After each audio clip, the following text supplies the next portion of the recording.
But he still made time for us this morning and to get out of the practice field yesterday morning. Christian, did you have any major observations from practice yesterday morning? I know that Sadir Mitchell went down. There hasn't been much put out about the injury. I roamed the interwebs quite in depth yesterday as I saw the video. Christian Gotti actually sent us a text yesterday as well that Sadir went down. I was trying to figure out if they had any sort of announcement, any sort of news. I saw Lon put out a small little write-up on it.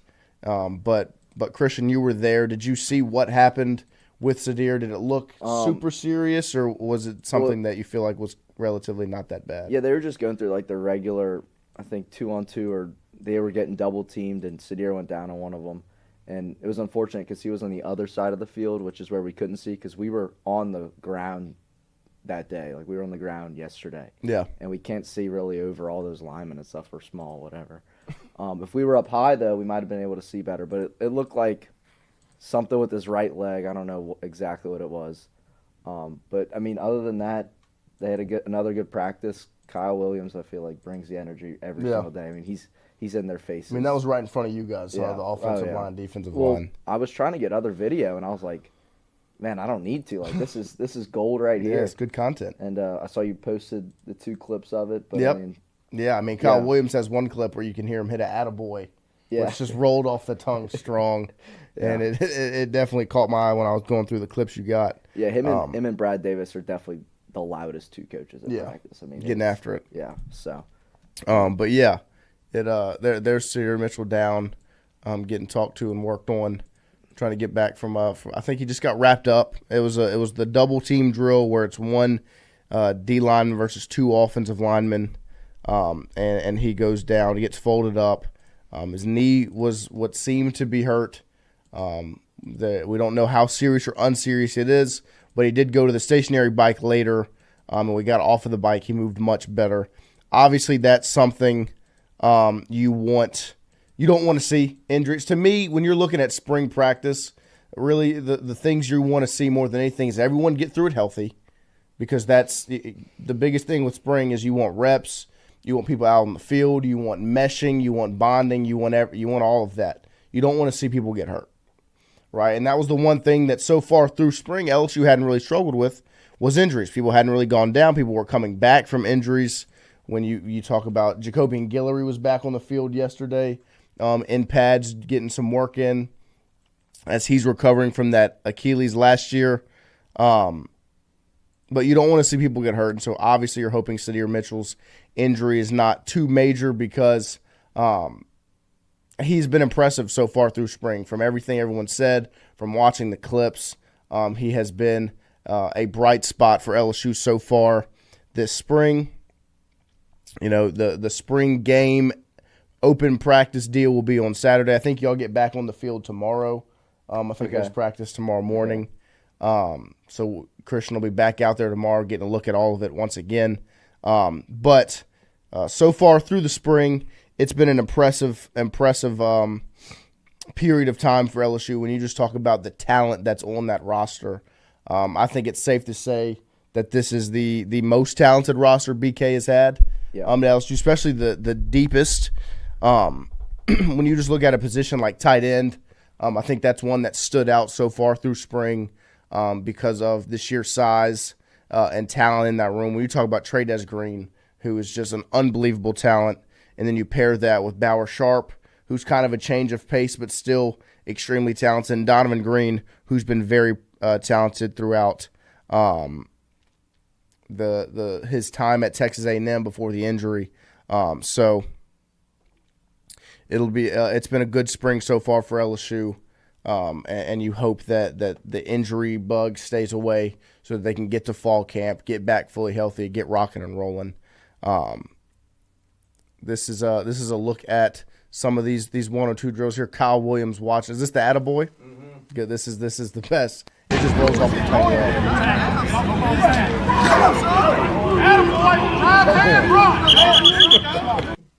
Like, it just play it again. Play it one more time. To me, like, it is such it's a strong coach move. Attaboy! God, it's good stuff. But Kyle Williams looks right at home. If that ain't a Southern white, I never heard one. I mean, he looks Attaboy! right at home. Back in the trenches working with these guys. God, you imagine being a scramble partner in golf? Yeah. Attaboy! Attaboy! Or could it be the opposite? No. could be much different. Sam Hill. Yep. But Shit fire. But yeah, offensive line, defensive line continue to get into it. One of the things people continue to bring up about practice is DJ Chester still being the starting center. And it was something that me and Lloyd touched on before the show this morning. Just the fact that, obviously you don't want to look too much into the depth chart with spring football because that's not truly what spring is about. But the fact that DJ Chester and these guys that are returning didn't just kind of let these transfers come in and take jobs, and instead they've kind of stood their ground and looked good so far through the spring period. So it's going to be interesting to see how that offensive line kind of comes together come fall camp into the start of the season on August 30th against Clemson. Starting to see Nick Anderson work into the fold a little bit, which a little surprised to see that he's still working back. Yeah, it felt like all of the reports, or like when it happened, it was early on in Oklahoma's season, and it felt like this was an early kind of opt out. Maybe I should get in the portal because you saw it, and it's not just him. I think Oklahoma at one point had 5 wide receivers that were listed on the injury report, and it was for like 7 straight weeks.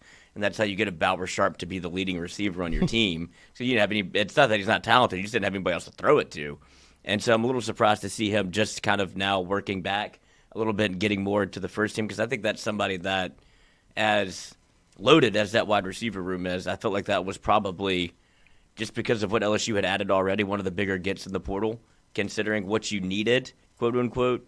You were looking for a big-bodied wide receiver as opposed to having the Berrien Browns, right, Aaron Anderson, like go down the list of kind of the speedy guys. Yeah, the east to west guys. Lateral. Like you need a big body third down type wide receiver. Nick Anderson is that, and so I feel like people were as excited as anybody to get from the portal. So, but when you go down the list of the weapons, like you expect this LSU offense to be able to put up points, even with what we thought would be an offensive line that would be moving around. It feels like some guys don't want to give up their spot so easily. Right.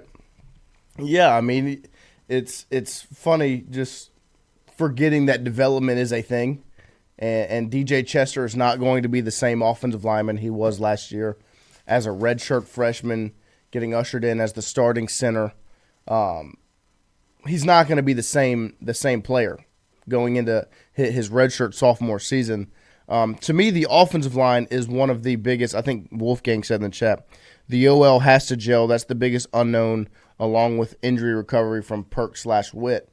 100%. I mean, this is going to be, you're losing 4 of the 5 from last year when you're talking about starters. There's 4 of the, Dellinger, Frazier, Jones, Campbell going into the NFL.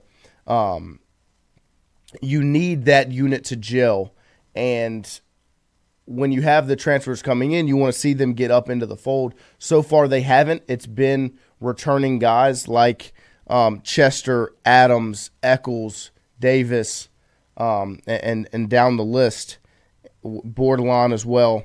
And now you have more that you've tried to add in. The center from Virginia Tech, Thompson's finally here from Northwestern.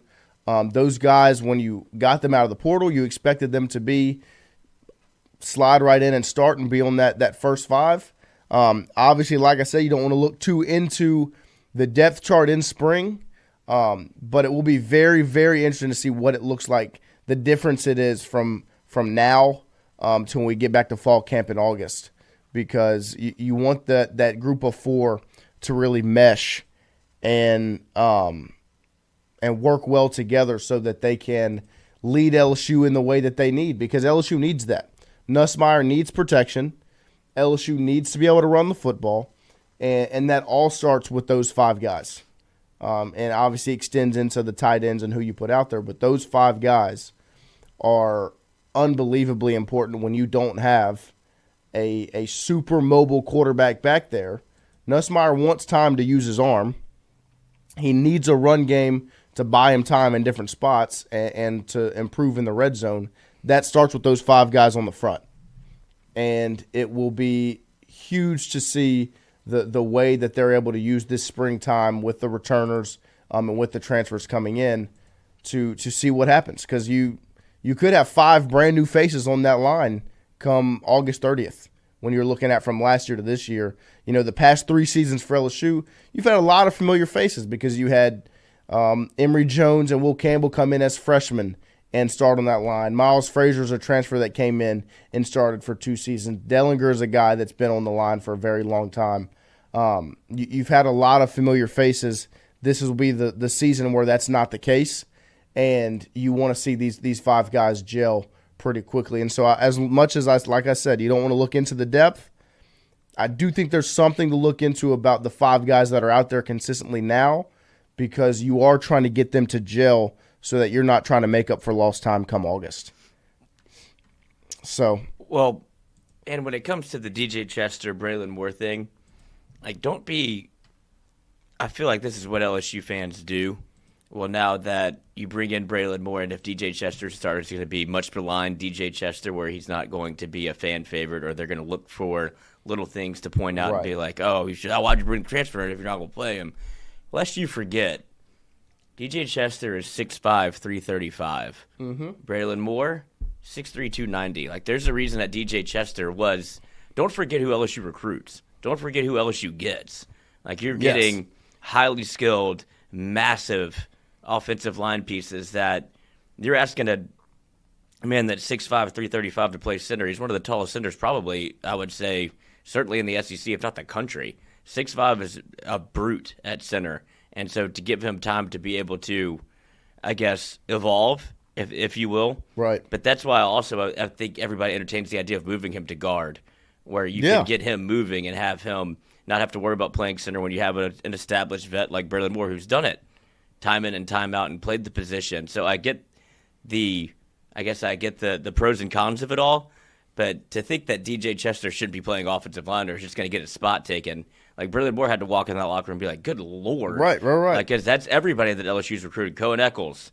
Like, go down the list. The way Brad Davis has done it. Yeah, these are guys that are huge coups that you were able to pull off, and that's been Brad Davis's probably biggest calling card at LSU to this point, is his recruiting aspect of being able to get talent in the room. What have we said about the offensive line since he's been here? Right. And it's like he just keeps stacking talent. At some point, you were going to have to play him. Yeah, I mean, going down the list can't be now. Here forever. Yeah, going down the list now. Carius Kern, 6'5", 335. Tyler Miller, 6'5", 337. Paul Mabanga, 6'5", 315. Solomon Thomas, 6'4", 325. Bo Bordelon, 6'6", 305. Tyree Adams, 6'7", 310. Ethan Callaway, 6'7", 308. Braden Augustus, 6'2", 305. Weston Davis, 6'6", 317. Ori Williams, 6'8", 335. Cohen Eccles, 6'3", 316. DJ Chester, 6'6", 320. Braylon Moore, 6'2", 300. So, I mean, there is a size difference when you're looking at the transfer guys compared to the guys that Brad Davis has gone out there and recruited consistently. He has a prototype that he likes. And from going down those numbers, I would say it's about 6'5", 325. It's a roundabout what he likes. And when DJ Chester was coming out of high school, he was a 4-star, number 7 interior offensive line in the country, number 9 player in Georgia, which is obviously a very, very good state of football. So yeah, I mean, don't be down on DJ just because he had a rough and bumpy redshirt freshman year. He's not just going to roll over and let somebody take his job, and that size and mobility is something that's going to be important for LSU. It just comes down to, can he handle all of those jobs that a center has to do, because now LSU is missing Will Campbell. They have to find somebody on that group of 5 that can lead and handle those sorts of things that you had Charles Turner do when he was here. You lose him, you move Chester up. Will Campbell takes over those jobs. Well, now you need someone on the line that can handle the mental aspect as well as blocking the guy in front of me and taking care of what that needs to be taken care of. So it's going to be a huge, huge offseason for that group of 5. And the guys even deeper than just the first 5 because LSU needs it going into next season. It's going to be uber important for LSU's success is how those 5 guys perform. And outside of that, it's a very skilled offense. And obviously on the flip side, the defense, I think, is just as important because it doesn't stand out quite as much with the new faces because there are a lot of returners defensively on that front. But when you get away from the front 7, that defensive backfield is completely rebuilt. And I was thinking about it on the way here this morning, Lloyd. How many of the games that you look back last year for LSU, they go 8-4, so they lose 4 games.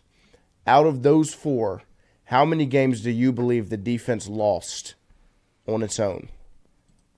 Or not really on its own, but you feel like the defense was the letdown. Like if you start with game 1, USC, was it the defense's fault that they lost that game? No. When you look at loss number 2, Texas A&M. No. Loss number 3, Alabama. Well, I say no to Texas A&M. I think that was something that I don't think it mattered if It was you a mixed had. bag.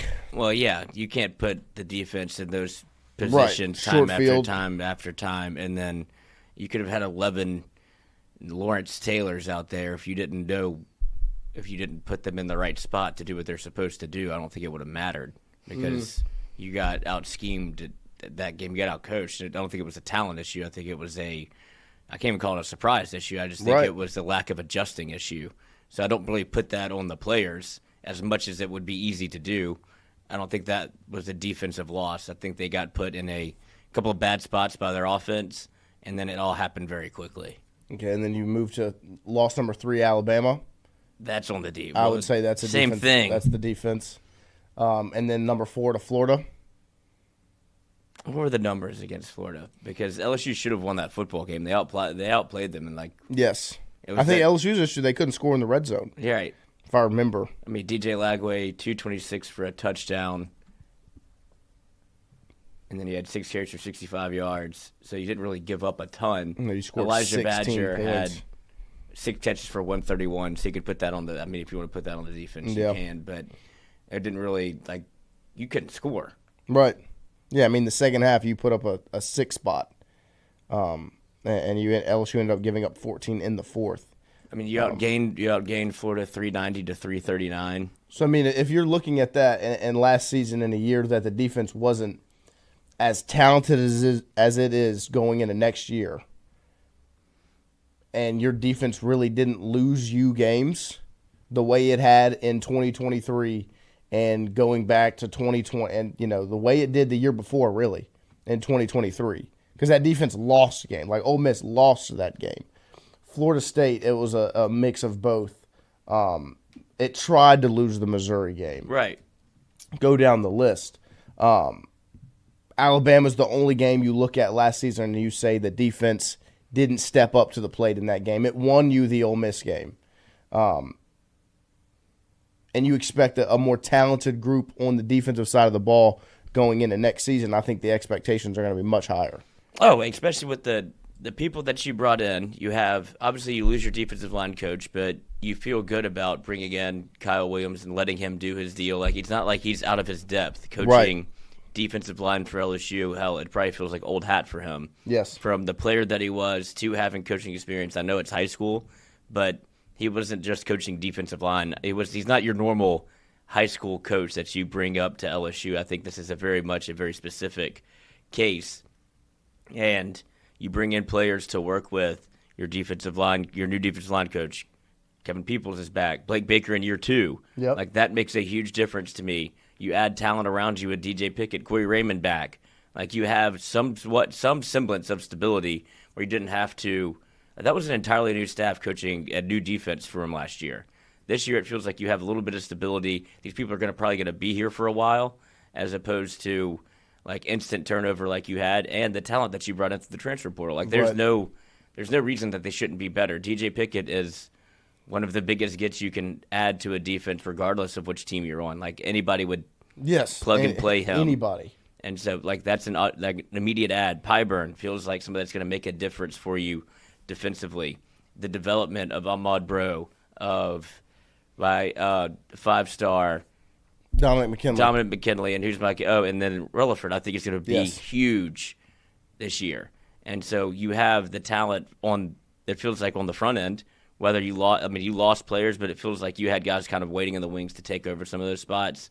Second level defense is the one part that nobody's really worried about. Yeah. Like when you look at the Weeks brothers, Harold Perkins coming back, like those are skilled guys that you don't have as many questions there. And then on the back end, I think the only question mark still remains is safety. Yeah, I think that's the biggest question mark right now for LSU. And I think if they did end up dipping their hand in the spring portal window, that would be the position they would add. Outside of that, I don't really see them doing anything in